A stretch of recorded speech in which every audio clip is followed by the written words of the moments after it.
crossing over work can be really interesting, but it can get even more interesting when you're doing clearing work for a building. And then it takes it up a whole new level when that building is an antique store.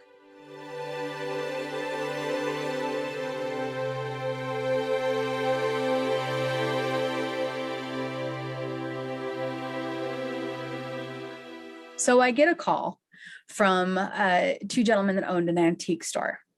And they said, we think there's something in this store. Well, first they didn't tell me it was an antique store. And I think that was why I remember the chuckle when I found out what the store actually was. They called, they said, hey, we know, we've heard through the grapevine that you do clearings for buildings and for businesses. We have a business that we think needs to be cleared.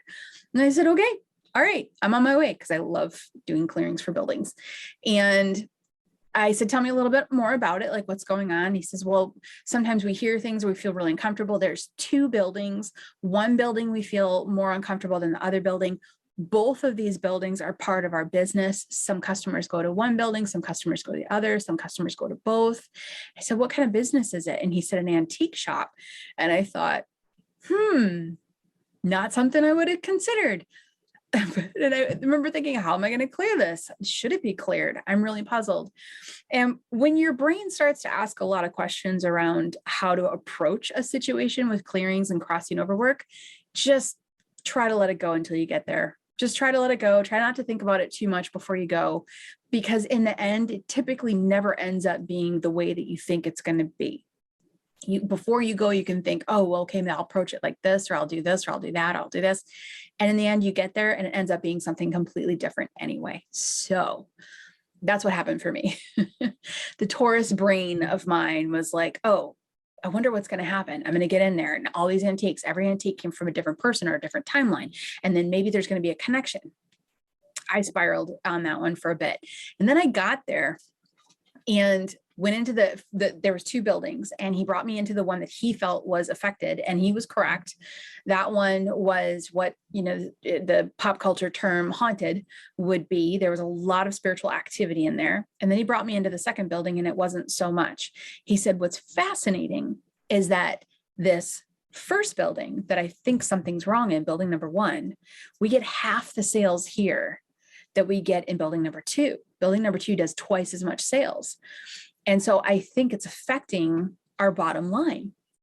And it was really cool, because I'll fast forward to the result and then come back to tell you how I ended up clearing the building. But the result, I remember they called me a couple months later and said, we are so excited to tell you this, but both buildings now after the clearing are doing the same amount of sales. Building one, which was the most affected building, is actually doing a little bit better than building two even. So everything shifted and unstuck, and the abundance started going through. And abundance, especially with antique stores, when I say abundance, I mean the moving of these pieces. Antique pieces they're not just your run-of-the-mill object. They've got history. They're fascinating. They can be beautiful. Many of them are handcrafted or have a really unique story behind them, and they're not really meant to sit on a shelf forever. So antique stores' success isn't just money, it's also the movement of the items coming in and being rehomed and going. And I found that fascinating. So he did call me afterwards and say that the clearing made a huge difference. That just warmed my heart. I was very excited about that. But when I got there, we went over to the building that was being affected. I figured, if we're going to start somewhere, let's start in the hard part and jump in that way. And so I walked in and I looked around, and I could feel two energies, one male, one female, both very heavy, very dark, very angry, slightly volatile, violent. I remember the female feeling more so than the male. And I thought, okay, I got this. I'm going to focus on these energies, and I'm going to connect with them, and I'm going to go through my process, and I'm going to follow the guide's direction. And I said to my guides, okay, what do I do? And they said, you can't handle this the same way that you handle the other buildings. You can't. You have to isolate the antiques in the store. You can't affect the antiques. And I remember in my head thinking, why? Like, I didn't think through the whole process. that happens for me from time to time. In the beginning, when I'm in a situation, I don't necessarily think of everything right away.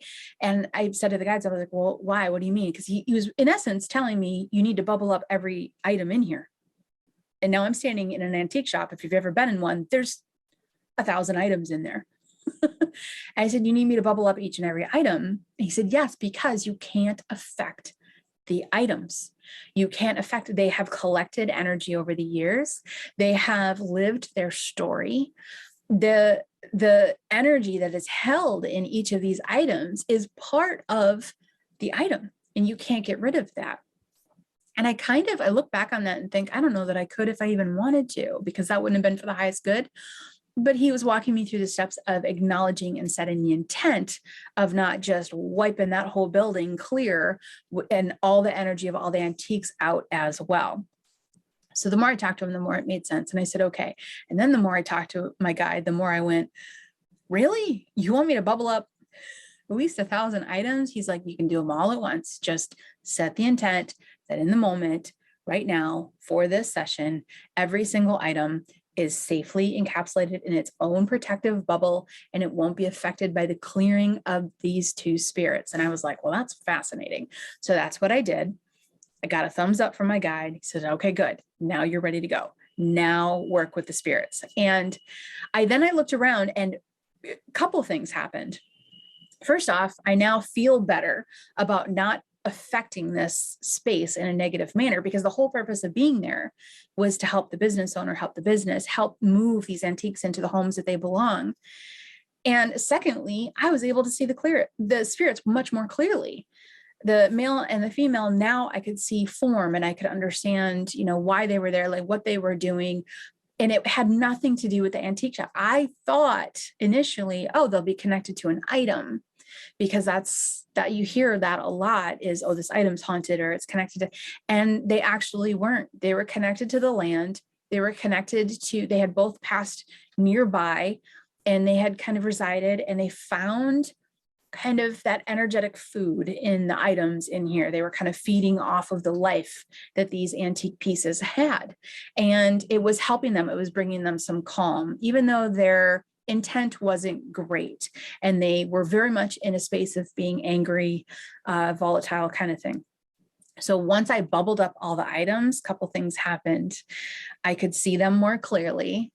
I also cut off that energy source, not intentionally. That just happened. And I went, oh, okay, the source of energy that they're drawing from, they're now cut off from. And at that point, it became very easy to help them cross over and move along.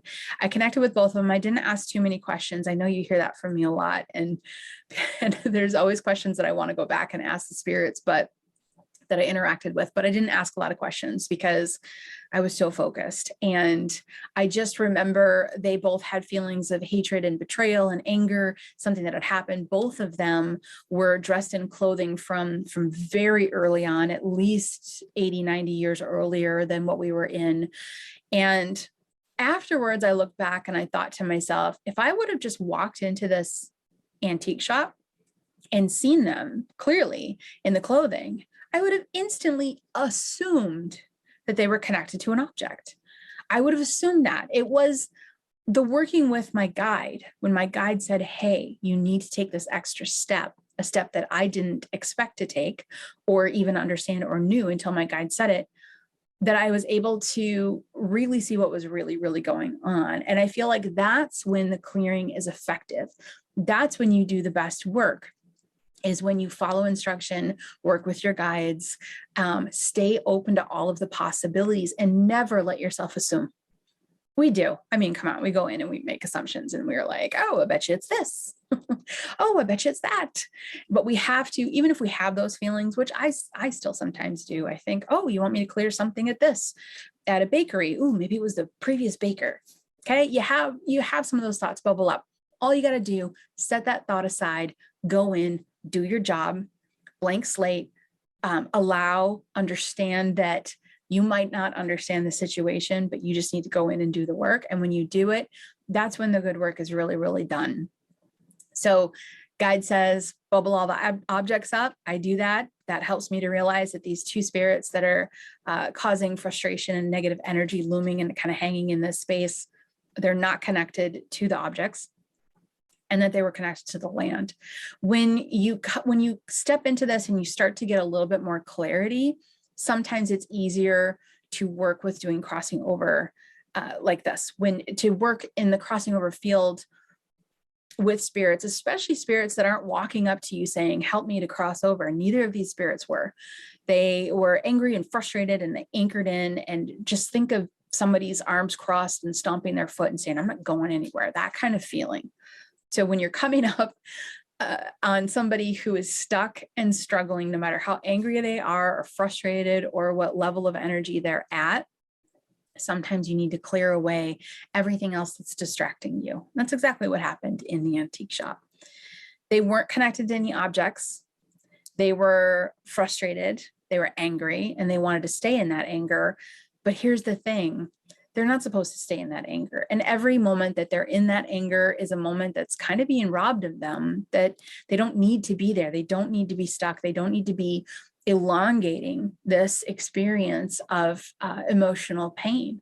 And that's why sometimes clearing out the space, focusing in on them, helping to move them over to the other side. And in this case, it was more of holding them in a really high vibration, just relax. You don't need to be stuck here. You don't need to, holding them in that space of understanding and let's move forward, and working with them to move forward helps them to get to where they actually should be, which is on the other side, peaceful, letting go of that programming mind and the hate and the frustration and all the negativity that was included in, unfortunately, their lifetime. So regardless of the environment, regardless of the attitude of the spirit, it is really important to help. And you know why? Because ghosts are people too. This podcast has been brought to you by the Crossing Over community, a loving and safe community of individuals who are shining light on the beautiful process of the death transition. Members of this community are amazing people just like yourself. Join the discussion, access more in-depth trainings, and be a part of this growing movement by joining the Crossing Over community today.